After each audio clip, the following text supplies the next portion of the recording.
ಅಸ್ಸಲಾಮು ಅಲೈಕುಂ ವರಹಮತುಲ್ಲಾಹಿ ವಬರಕಾತುಹು. ಆತ್ಮೀಯ ಸಹೋದರ ಸಹೋದರಿಯರೇ, 10ನೇ ಮುಹರ್ರಂ ಆಶೂರ ದಿನದ ಉಪವಾಸದ ಮಹತ್ವ ಏನು ಎಂದು ನಿಮಗೆ ಗೊತ್ತೇ? ಬನ್ನಿರಿ ನೋಡೋಣ ಇದರ ಮಹತ್ವದ ಬಗ್ಗೆ. ಪ್ರವಾದಿ ಸಲ್ಲಲ್ಲಾಹು ಅಲೈಹಿ ವಸಲ್ಲಂ ಏನು ಹೇಳಿದರು?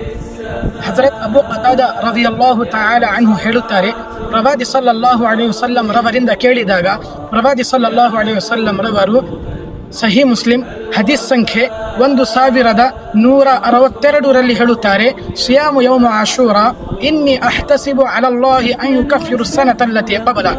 ಈ ಉಪವಾಸದಿಂದ ಅಲ್ಲಾಹನು ನಮ್ಮ ಕಳೆದ 1 ವರ್ಷದ ಪಾಪಗಳನ್ನು ಕ್ಷಮಿಸುತ್ತಾನೆ. ಈ ಉಪವಾಸ ಇಡುವ ಕಾರಣ ಏನು? ಒಂದು ವೇಳೆ ನಮ್ಮ ಪ್ರವಾದಿ ಸಲ್ಲಲ್ಲಾಹು ಅಲೈಹಿ ವಸಲ್ಲಂ ರವರು ಮದೀನಾ ಮುನವ್ವರ ಬಂದಾಗ ಅಲ್ಲಿ ನೋಡಿದರು, ಯಹೂದಿಯರು ಅಲ್ಲಿ ಉಪವಾಸವನ್ನು ಇಡುತ್ತಿದ್ದರು. ಅವರಿಗೆ ಕೇಳಿದಾಗ ಅವರು ಹೇಳಿದರು, ಈ ದಿನ ಅಲ್ಲಾಹನು ತನ್ನ ಪ್ರೀತಿಯ ಪ್ರವಾದಿ ಹಜರತ್ ಮುಸಾ ಅಲಿಹಿ ಸಲಾತು ವಸ್ಸಲಾಂ ರವರನ್ನು ಫಿರೌನಿನ ದೌರ್ಜನ್ಯ ಮತ್ತು ಹಿಂಸೆಯಿಂದ ರಕ್ಷಿಸಿದನು. ಇದಕ್ಕೋಸ್ಕರ ನಾವು ಈ ದಿನ ಉಪವಾಸವನ್ನು